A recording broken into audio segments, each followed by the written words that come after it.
Alright, hello and welcome. I've got a Wave 23 start here for the Summit Massacre Survival Hardcore. Spoiler alert, I do beat the boss at the end with a genie on my boost monk. Gonna start things off with some auras here. Ensnare, Electric, and Strength Drain going down on the north side here behind the crystal, dead center, as close to the crystal as you can get them.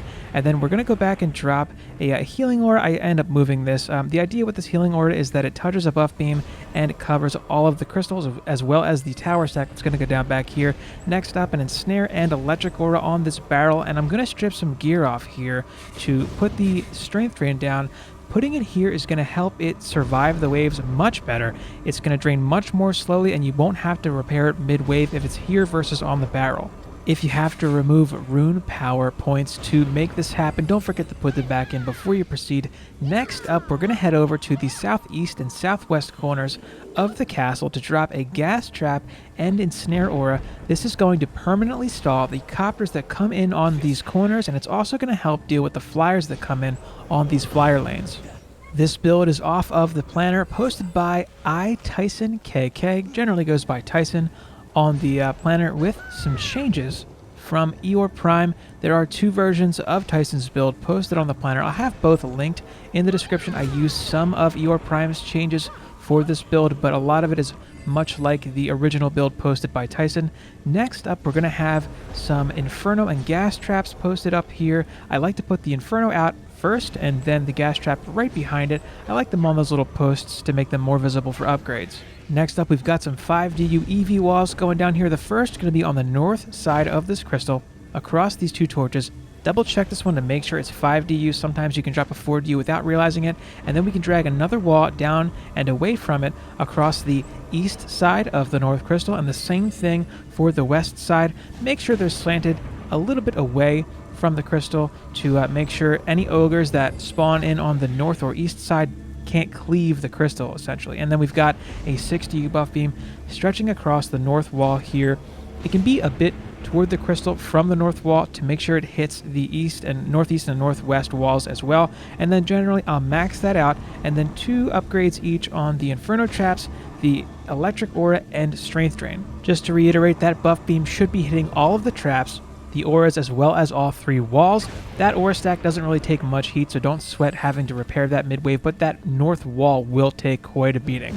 The placement of these reflect walls is one of the changes that I am adopting from Eeyore Prime's version of Tyson's build. What these do here, being moved away from the crystal and into the lane, is they allow for the snot balls that any ogres coming up the lane from the back can throw to be blocked and not damage the wall, as well as some of the mage shots that the mages might shoot at the wall if they come up the lane with poison immunity, and then it still allows for you to kill the sirens behind the protection of a reflect wall. The angle of these 5DU EV walls going down here can make a big difference in terms of whether or not ogres can cleave your crystal or your towers. Putting them on the side of that post for the first node, and then cutting them in pretty harshly here to where they go all the way back toward the gargoyles for the second node is a good idea, I think, because it makes the gap between the back where the gargoyle is and the platform too small for the ogres to squeeze up to and cleave your tower stack, and it also prevents them from being able to reach your crystals. I do end up moving this healing aura in order to get it on the buff beam. That way it hits all 3 crystals as well as the tower stack, so you're very safe in this general area. If you do set this build up with the walls the way I have them, but you're still taking cleave damage on your tower stack or your crystals, it's probably because they're not angled in quite enough toward the back, and try to adjust them so that that stops happening. Got a gas trap and an Inferno trap going down here on that little torch. The gas trap being out further helps CC the Djinn and prevent that Inferno from being taken. We've got some DSTs going down here now. My reference point for this is somewhere between that torch and the gargoyle. You don't want to go past the gargoyle with the aim on these DSTs, because then they can shoot down the corner copters, ruining the stall tactic here. That's going to make the boss fight much easier. So you want to make sure that these DSTs can't shoot the corner copters. This is another change from Eeyore Prime that I am keeping and adopting from his version of the build.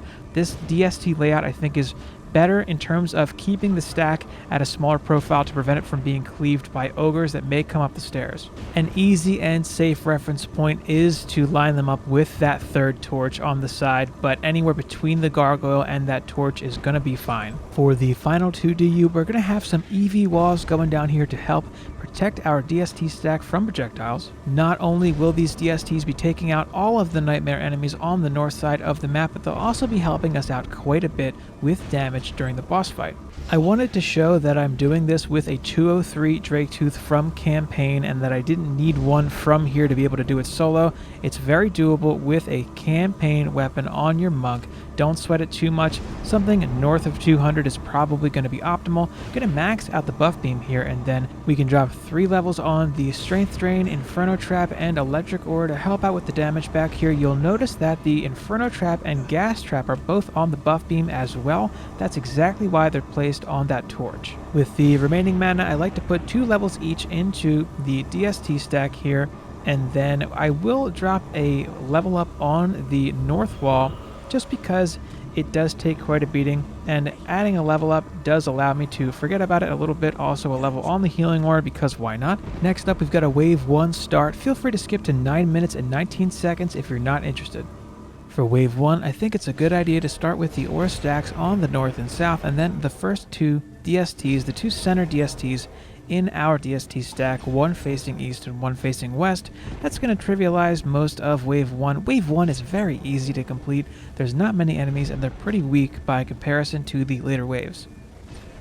Feel free to G up on any of your DPS heroes and then look south. You're going to see a couple copters coming in, but they are very weak compared to the later waves, so you'll have no trouble taking them down before they drop ogres on the map.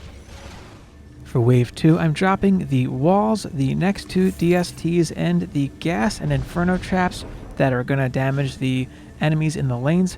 You could, instead of dropping some of the walls or some of the traps, you could opt to drop the corner copter CC, the ensnare and gas traps for the copters if you'd like, but the copters are so weak, I just opted to take them out myself and save that for the next wave. Try not to place your DST stack too close to the ledge, because if you do and they hang over, the dark elves that build up back there will chew them up and they'll take extra damage, so I generally don't have them super close to the edge to the point where they're hanging over. You'll see that I have them a bit farther up than they could be. That placement was a bit tricky in dealing with the dark elves that build up back there. For wave 2, be ready for a siren as well as copters in the corner lanes, 1 each. For wave 3, we've got plenty of mana to finish off the build, so that'll be the last 2 DSTs, the buff beams, the corner copter CC, and the reflect walls. Now, assuming that you have your DST stack tight and placed in an even way, it'll be pretty easy to nail the buff beam here. I actually did have to move one of these DSTs to get them all on the buff beam. If you have to adjust, now's the time to do it. In terms of upgrade priority, I would say the buff beams are top, followed by the strength drains and anything else that does damage, maybe aside from the DSTs. It all depends. By the time, if you're starting from wave 1, by the time you get to the later waves, you're going to have everything maxed out, but I would start at least with the buff beams. I would save the cheaper upgrades for the walls until the boss fight, because you can just drop those upgrades to repair the walls quickly. That way you don't have to waste time standing around repairing, and then you're in danger of getting hit by a fireball. I do quickly want to go over Eeyore Prime's version of Tyson's build. He changes quite a bit up on the north side. The wall configuration's very different. He's got a 4 DU wall on the north side and 3 DU walls on the northeast and northwest. The buff beam is only hitting the north and northeast walls. The northwest wall takes a lot less heat, and you don't have the risk of an ogre on that side. Shaving the DU off of the wall configuration here and getting rid of the healing aura frees up 6 DU, which you can use to drop some thunder spikes on the south lanes here. Generally speaking, I do like this build, this version of it. It does work. My first attempt with the same stats and Draketooth in this video was a success. However, without the healing aura and weaker walls on the north side, I think the build is a little less safe, and I would suggest learning it with Tyson's version and then consider transitioning to this if you like it.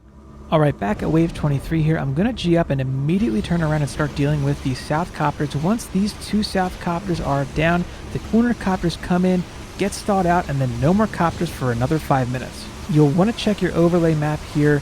periodically to see what kind of sirens you have coming in. If you have a poison siren south, especially of the first two, you're going to have to deal with it like I do here. You're going to have to go over and kill the things that make it up the lane that are going to threaten your walls, namely the mages and Sharkin are going to be the biggest threats. This is what bad siren RNG looks like. It's not going to happen every time, but if you do get a siren that's poison on the south side, especially if it's one of the first two that come in, you're going to have to deal with it very swiftly, otherwise you will lose. You can lose very quickly if you let mages and Sharkin up that lane and you don't deal with them. In this situation, it was hard to see past the ogre. There was actually a mage hidden back there healing him, and I heard the heal go off. That's how I knew there was still a mage back there. You can also see the little plus signs sometimes, and I opt to kill the poison siren because I don't want her to have to go back down and then leave and give more immunity to enemies that are down there. I don't want to have to deal with that, so I just kill her. I did also have to stop Jin from stealing my reflect wall too. That's something else you'll have to look out for. I'm checking the map here for a few reasons. One, I want to see where the sirens are and what type they are. Two, I want to see where that random ogre spawn is. In this case, it was on the north wall. That's going to make that wall take a lot more damage than it would have otherwise, and I'm also looking to see if I have any more Jin on the map. If you're not used to looking at this map, you got to get used to it. It's going to be the best source of information for what you need to do next and how to deal with what's coming. In general, the only thing that will absolutely need a mid-wave repair is going to be that north wall, and mostly it's going to need that after the first quarter of the wave or so. The waves are very front-loaded. Once you get through that first quarter of the wave, you can go over, repair that wall after you've dealt with the sirens, and then you'll be fine for the rest of the wave. You won't have to repair anything else beyond that. From here, target priority is going to be the Jin and then whatever ogres are left over. If you have ogres with physical resistance, you'll have to kill them yourself. If you have ogres with fire resistance, boost your DSTs and they'll kill them more quickly. Once the sirens, Jin, and ogres are behind you, you just have to deal with the copters now, but they're stalled out in the corners and they're very easy to deal with from here. If you're playing solo, the game only allows for 2 copters to spawn in at once, which is why this stall tactic works on the copters. Currently, sirens are bugged, and a siren gets stuck on the southwest corner of the map. If that siren is poisoned, you're going to have to kill it. It's much easier to kill that siren if it's up top near your walls than it is when they're down there. When it's down there, if it's poison, it's really, really tough to kill, so you're much better off killing it when it's up top where you can kill it from the protection of your reflect wall. Generally speaking, about halfway through the wave, I do cycle the copters myself by killing a few and then having new ones stall out in the corner. The timer for them stalling out is 5 minutes. Once you hit 5 minutes, they'll despawn and new ones will come in on the south. It's better to do that yourself rather than them take you by surprise. From here, though, it's up to you what you do next. You can run around and top things off. You can kill the rest of the copters now for a faster clear time, or you can just chill and let everything play out and kill the copters at the very end. It's up to you. You do have to look out for fire immune mages at the north wall because they can sit there and chip away at your wall since they're fire immune, but essentially that's it. I do skip to the build phase of Wave 24 here, and I'm just upgrading things. I drop an upgrade each on the Strength Drain, Electric Aura, and Inferno Traps, and I just make sure everything is topped off, and then I do drop an upgrade on the Healing Aura, and then one each on the Strength Drain, Electric Aura, and Inferno on the south side as well. I do drop one more level up each on the DST stack, but I leave the rest of the level ups for quick repairs during the boss fight. The game plan for Wave 24 is the same, but I wanted to show you what good Siren RNG looks like. You can drop a boost right away and then start attacking. You'll get all that mana back, and it'll boost your Inferno Trap. You have to boost Infernos before they start going off for them to actually get the bonus on their damage. After I deal with the copters on the south side here, I am going to check my map and just see what I've got for sirens. You'll notice that I don't have a poison siren this time, and things are far different. If you get good siren RNG, which is to say if you don't get any poison sirens, you can deal with them however you like. You can farm them, you can just let them go, it doesn't matter, it's totally up to you. Otherwise, focus the Jin and make sure they're dealt with first and foremost because they can steal your stuff and you really don't want that to happen. And then you can look for the ogres and what their immunities are and decide how to deal with them from there. Of course, the same applies for the wall on the north. You may get that ogre on the east side as well. Either way, pay attention to that wall, whichever wall the ogre goes to. Now, you can get a poison siren on the north side, and that is something to concern yourself with. It's very similar to what you would do if you have one on the south. You just want to kill the stuff that makes it to the wall, but it's far less of a threat. In general, the most dangerous poison siren is going to be the one that comes in on the southwest side that can get stuck, and it's on the first wave. That's the worst possible case. The first wave of sirens being poison and it being one of the ones that can get stuck. I am going to skip ahead here. I just wanted to show the difference between good and bad Siren RNG, but for wave 25 on the build phase, I just repair this North Aura stack, but I do max out the Strength Drain and Electric Aura on the south, and then I hop over here and do some maintenance on these corner gas and ensnares here. It's up to you if you do anything with them. They'll hold up just fine with no attention for the entire run, unless you have a really low Fortify on your Trap Hunters or your Aura Monk. Some additional notes for the run: you can opt for a speedy gemstone for waves 23 and 24. That does work, but I think the genie is really the only option for the boss fight. Also, the worst case scenario for sirens is double poison south. Sometimes that ends my run. It's really rare, but it's tough to deal with. You just gotta pump some shots into the lanes and hope you stop the charging Sharkin, and then kill the mages in time before they ruin everything else, essentially. So here we've got some mana stuck behind an invisible wall. You can't get it from this side, but what you have to do to be able to get it is get close to it enough to attract it to you, and then come up here and go to the very back corner of whatever side it's on, and it will float over to you. That's the way to get it. Sometimes you get 500 mana crystals stuck back there, so you do want to keep an eye out for that just in case. So I do G up on wave 25 here. The game plan is the same, but I wanted to show that for wave 25, you don't get any copters south right away. You get them in the corners first. The pattern for copters is always the same, so wave 25, you don't have to sweat it. Here's what it looks like, and here's what I do. If you get a siren that's poison north, I come over and kill the orcs and mages just to make sure that they're dead. It saves my wall a little damage, and also if mages make it up to your wall on the north side, they can shoot over the wall and hit the crystal. The game plan for wave 25 doesn't change, so I do opt to skip it here, and I have 2 enemies left at the end of wave 25 here. What that is a Copter Ogre stalled out in one of the corners. I think it's best to leave one of them stalled out in the corner. That way, at the end of the wave, you have plenty of time to run around, collect mana, top things off, do whatever other things you want to do before the boss fight. You do have that 30-second prep phase as well to get things done, but I like to keep the pressure off of myself and get it all done here. I'm going to skip down to a few seconds left before the boss fight starts. I recommend at first treating the boss phase as you would any other wave. You've got copters coming in, you've got sirens to deal with. I recommend that you stabilize the map and you make sure you have everything under control before you go to knock the boss the first time. At the very least, kill the south copter and then make sure you don't have any poison sirens coming in either north or south. I would just make sure that you deal with any lanes that have a poison siren. There is another spot for sirens to get stuck. It's way south off the map. There's nothing you can do about it. I actually get one stuck here, and it's a poison siren. Nothing you can do, but what you have to watch for is a poison immune Sharkin coming in with poison immunity from that siren. It can happen. It's happened to me before where I just have a random poison immune Sharkin. It's always when that siren is stuck. I get the knock here and finally down him, and I go back to my tower stack to boost it and take care of some Jinn here that may steal my stuff. I always have them in mind when I'm fighting the boss here on the early part of the boss phase. You'll see that eventually the map completely stabilizes to the point where it's just you and the boss, but until that happens, it's a bit chaotic. Try not to jump around too much if you're in this area fighting the boss and there are Dark Elf warriors around. If you jump and they hit you, they can bat you right off the map. I do get more bad Siren RNG. This is the worst lane to get a poison siren in, especially during the boss fight. You need to kill it, otherwise it'll get stuck, and you really don't want a poison siren stuck down there giving things immunity to your gas trap.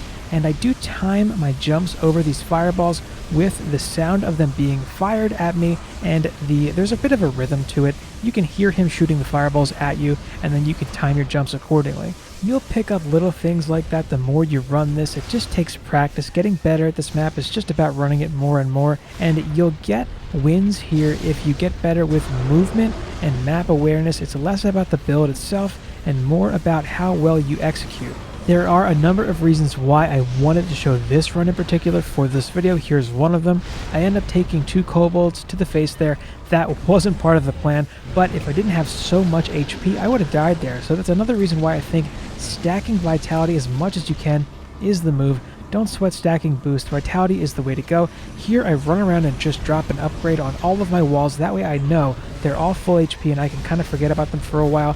I know they're all full because I had the cheap upgrade to drop on them. Now I'm not sweating my mana, and you'll see that I still have a ton of mana left. That's for a very specific reason. Here's a good time to not jump. If these guys hit you while you're in midair, they'll bat you way off the map. I start getting swarmed and I opt to go back to the center of the map. That way my DSTs can take care of those Dark Elves. The mana that I'm keeping on hand is for the DSTs. I'm going to use that mana to upgrade them during the boss fight to heal them back up to full quickly and easily. I miss him here. Got him on the next one. If I was a little quicker, I would have got him down the first time. Better movement is going to equal more knocks and a quicker, smoother boss fight. But you can see here that the map is starting to stabilize. Very few enemies are left, and I got him on the west side here. Now's a good time to hammer away. I boost my DSTs. I've got 3 of them firing at him. You can see just how much damage he takes when he goes east or west. Far more than he took from the first 2 knocks where he went north. It's a night and day difference between him going north and him going east and west. Probably not the best time to do it, but I do dump a bunch of upgrades into my DST stack here. I take a fireball to pay for it. Now, when you do take heavy damage and you need to heal back up, prioritize getting to a safe place and then heal. You don't want to take another fireball while you're healing and then die because you weren't under cover. Now he can either go north or south from here. When he goes north, you have to wait for him to get there in front of the ballista. If you rush right over and shoot it, you'll miss him. I've got south copters coming in. The copters reset. It's been 5 minutes. I've got the south copters coming in now, and he is west. I see my DSTs shooting to the west of the map. I have to take care of the west south copter, the east south copter, the DSTs on the other side will take care of. But if he goes east or west and you have copters coming in again, you're going to have to take care of one of those copters yourself. Your DSTs are going to ignore it and shoot the boss instead, so you're going to have to kill it before it gets to you and starts firing rockets. Always important to prioritize boosting your DSTs. They are going to do so much more damage to him boosted, and they do more damage to him than you do, so prioritize those DSTs. When he leaves the east or west spots, it's easier to get him if he goes north than south. If he goes south, he crosses that a little faster. I would suggest actually waiting toward the south side, and if you see him start going south, just rush over and shoot it right away. You have a little more time to knock him if he goes north from one of the east or west sides. Right after a knock like this, I think is the best time to come over and upgrade your towers if they're getting low. Tower boosting was a waste here, but I get the mana back anyway from shooting the dragon, so I do opt to DPS him from up here. I think that's the way to go because once he leaves, it's really easy to get the next knock. It's easy to see if he goes east or west and then head that way to cut him off. Sometimes he will troll you and go north most of the time. If that happens, just do damage, do what you can. I've had fights go super long with him and still had wins to the point where all of the copters died. The whole wave reset. I got more sirens, more ogres, more djinn and everything, and I still pulled wins. Just keep at it if it happens. It's not that big of a deal. You can still pull a win. Here he breathes fire for a 3rd time. Usually that's a good indicator that he's about to leave. If he breathes fire for a 3rd time, he's probably going to go. And this is what I mean, where it's really easy to get the next knock after he goes north. I shoot the copter here to get my mana back and boost the towers. Once I see that they're shooting, I know that he's east. So I've got another favorable knock here. He's east and he's taking damage from my DSTs. They're boosted. I'm boosted and doing damage. Now I know, okay, I've got him below half HP. I'll get a lot of damage on this knock as long as my DSTs stay boosted, and I'll need one more after this. I know I'm in the home stretch. This is where you want to be. Sometimes you get good boss RNG and he only goes east or west and you only need 4 knocks or so to kill him. Sometimes he goes north a whole bunch like he did in this fight and it goes a bit longer. Either way, the build being this stable and having damage on him from your towers is really nice, and it's going to ensure that you've got a nice easy fight against him. He leaves and goes north here. An easy knock for me. Much better for him to go north than south. It's a little easier to get him down. I shoot this copter here just to refill my mana and I go back and boost my towers because he shows back up in the same exact spot. I think I missed the boost here, but not really a big deal, and I jump right into a fireball, so gonna have to heal up from that. Always prioritize getting yourself back up to full health over dealing damage. If you die, the fight's over, so you always want to prioritize healing yourself back up. I'm running around here at low HP. That's a bad idea. I wouldn't do that. I do get the boost here. See, I take another fireball. That's the problem. If you're already low, you'll die. And here I have a huge derp, and I fall off the edge and die here. But doesn't really matter. He's already so low that I get the win anyway. And that's the victory for me here. Spoiler alert, this chest is junk. I don't get any good loot, unfortunately. So originally I was pretty hesitant on doing a video for this run because it felt like there was a lot of RNG involved, but this build is so consistent that it no longer feels that way to me. I've got about 30 wins or so with this build at the time of recording this, and for this video, this was actually my first take. It's that consistent. All that said about the build, it does ultimately come down to you, how well you execute movement, how good you are with map awareness, and staying on top of things. It's going to come down to that. That's going to make or break your runs. I completely forgot to show my stats before I G'd up here, so 35-minute run, not too bad. I've gotten it a little faster. I've gotten it down to less than 28 minutes as my fastest time, but I show my stats here. For the Boost Monk, 6k Vitality is what I went in with. This is my Apprentice here, 7k Power, 3500 for defense rate, range, and fortify from my gear here. My Trap Huntress is prioritizing range. 6500 was nice. You could probably go in with less, maybe like 5k or so would be good. This is my Waller at 8k fortify. I think you could definitely go in with less there. You could see that my walls didn't get that low. I show my 203 Drake Tooth again, just to reiterate that you only need a campaign weapon to do this, and there's nothing special about my Genie either. Standard Genie from Throne Room, nothing special about that. Nice to have Vitality on your Genie though. And I swap over to my Beam EV and my Aura Monk just to show the rest of my stats here.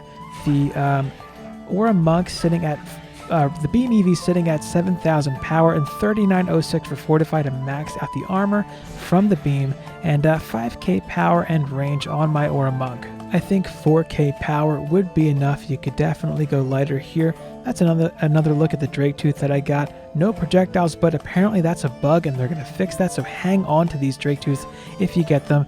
Don't be like me. Here's my current best Drake Tooth, and I used it as a stat stick. Unfortunately, I didn't realize that the projectile issue was going to be corrected, so hang on to those Drake Tooths if you get a good one. And here I just show my best Spitfire so far, the one and only time at this point that I had cracked the chest with my Huntress. But yeah, go for a Spitfire as well as a Drake Tooth. They're really good. All of the weapons from Summit are going to make worthwhile stat sticks, so feel free to pop the chest on whoever you like once you have a good Drake Tooth and Spitfire. I do stream on Twitch, and I have a Discord, links to both in the description. Feel free to check them out if you'd like, and thanks so much for watching.